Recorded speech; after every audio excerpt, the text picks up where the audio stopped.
mouth. It's cold. It's like aerogel fries is what it is. Have you seen that horrible. aerogel crap that you can literally put it in your hand and you can hit it with a blowtorch and your hand won't get hot? Oh, wow. It's right. It's wild Well, stuff. Burger King, I think they deep fry them in dry ice, right? That would be interesting, actually. Have you ever seen? It might improve Have you ever the flavor. seen like an actually. orange dipped in dry ice and you eat it? Your mouth smokes, but it doesn't burn your tongue. Oh, but wow. you still get the full flavor. It's really that's the whole molecular gastronomy. Yes, thing. yeah, you see that nowadays Yeah. a lot. Speaking of weird effects on your mouth and how things taste funny. Okay, this story is probably the most disgusting story of It's today. doo-doo, baby. And look, you Japanese listeners, we love you guys. I mean, you're our second largest, by country, you're the second largest amount of listeners we have. Yeah. But y'all are into some freaky shit. Oh, you don't even know Literally. the half of And it it. seems like what, dude? Okay, all you Japanese folks out there listen to us. I'm talking directly to you, Ben Charles. What is it about you guys? Why are you so obsessed with poop? You know how many poop stories we've done when it comes to you guys? Whether it's your museums that talk about poop. What number can they call in to discuss poop? Number 2.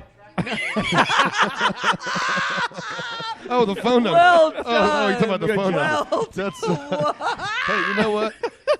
Hey, buddy. Hey, you know what, Miggy? Hold on. I wish. Now, see, we're using these nice new mic stands. I underhanded that one to you, didn't I was going to say, I might have been Brett Hull on that one, but you, my friend, were my Adamotes. Hold on. Somebody give me a microphone that's not plugged in. I think Ben needs to do a mic drop. We can't do it with these fancy new mic stands we have. Here we but- go. Here we go. Yeah.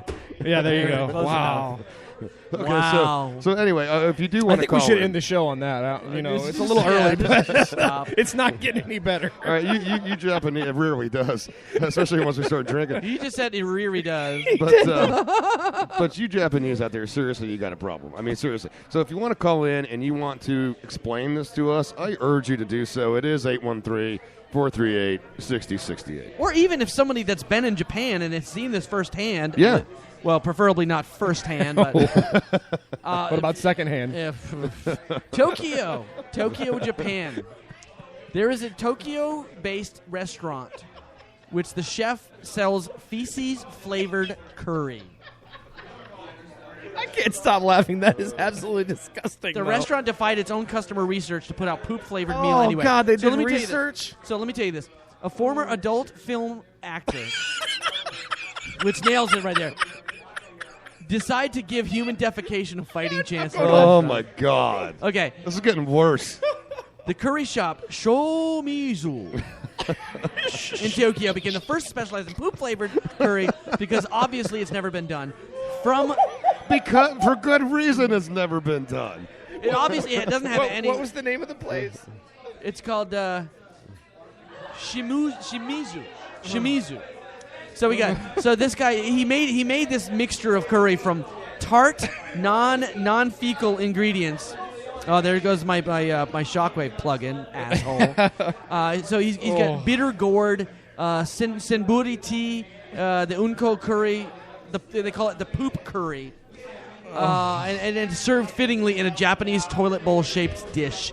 So this guy, Of course it is. Ken Shimizu, is the shop's owner, and he wanted to create a listen, this is the quote. Okay, you ready for this?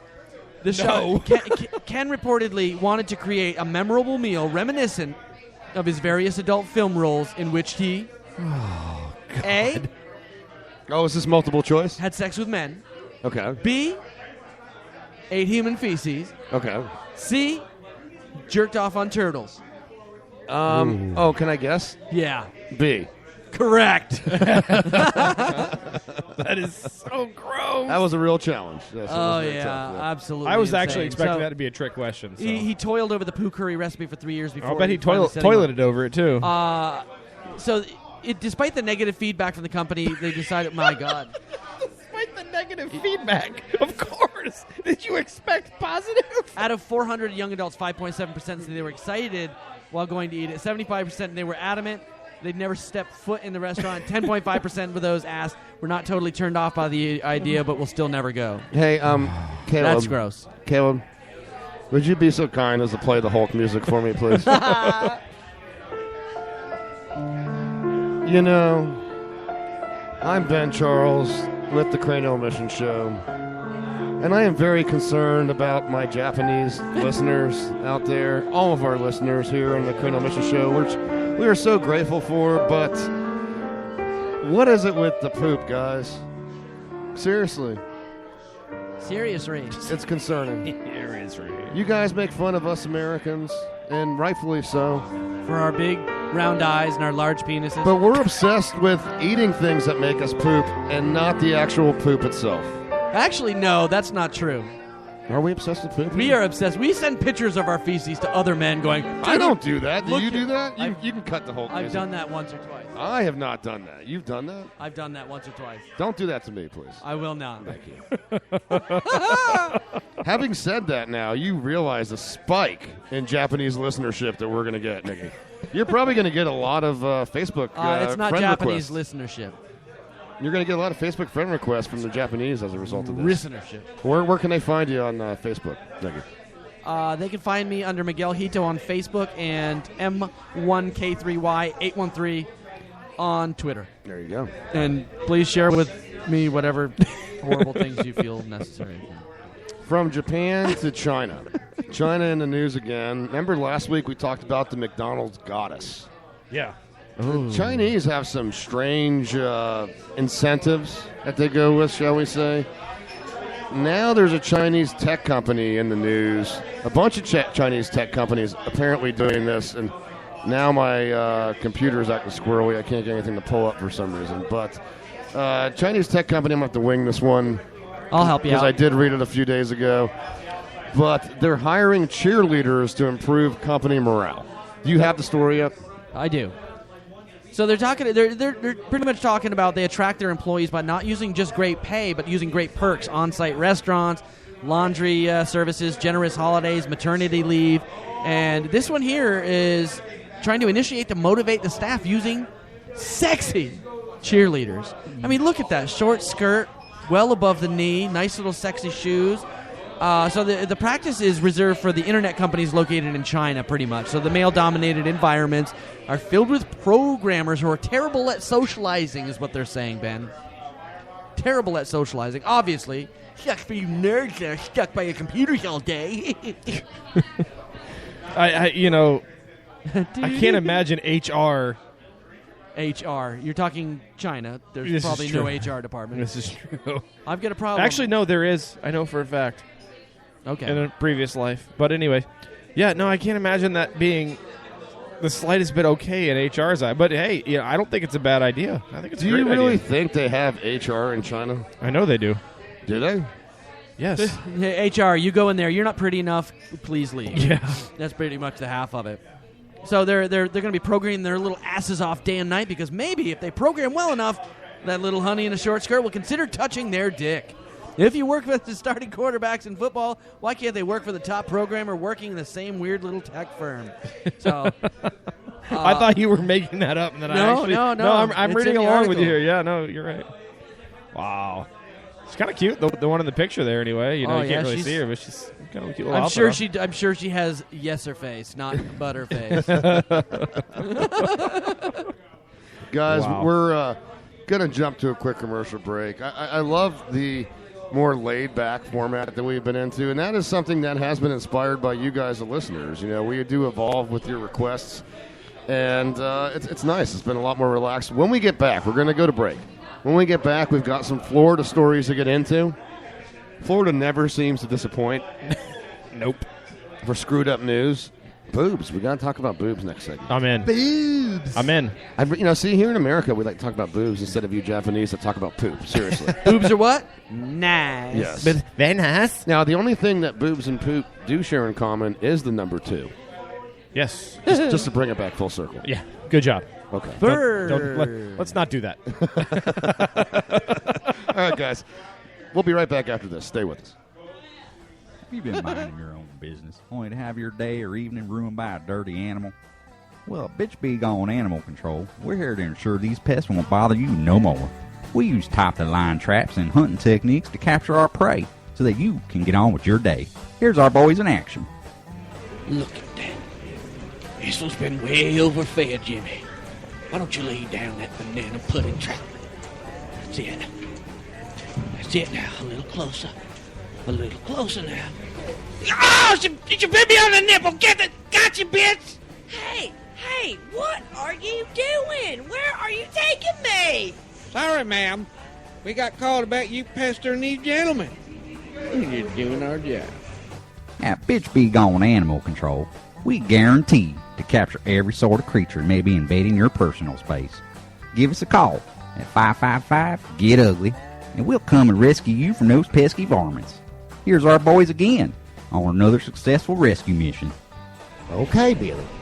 Before we go in, we want to be real careful now. This one seems to be quick and feisty. All right, let's slow this range.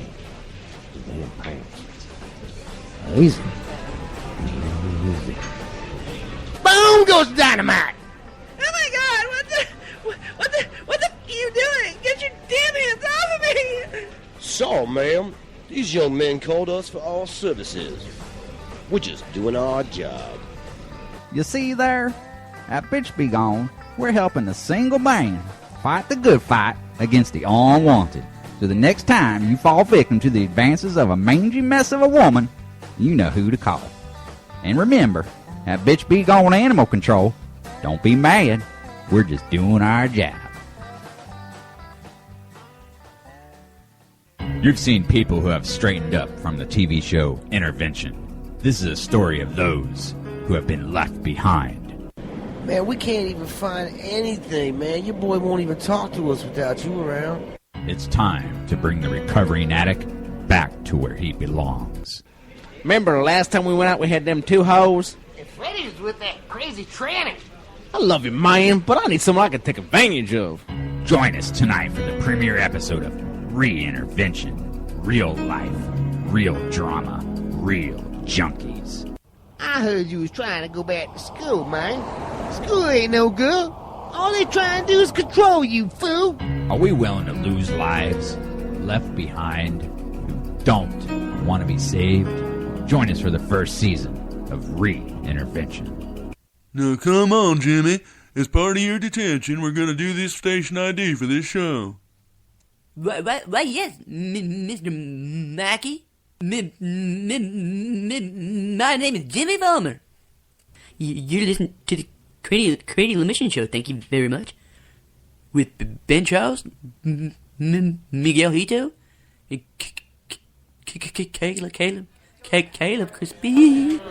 Welcome back to the Cranial Mission Show, folks. The triumvirate here to amuse and entertain. Ben Charles, Miguel Hito, the C-Squared, Caleb Crispy, all hanging out here from ESB Brewing here in Tampa, Florida at 333 North Falkenberg Road. Sweet Pea.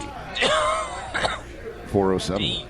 Jimmy. You want to be a part of the show? You want to jump in? Do it, man. You listen from all around the world. We get so many followers, we get so many plays, and yet you guys seem shy. You don't want to call in, but you can do it. I mean, it's 813-438-6068. On Skype.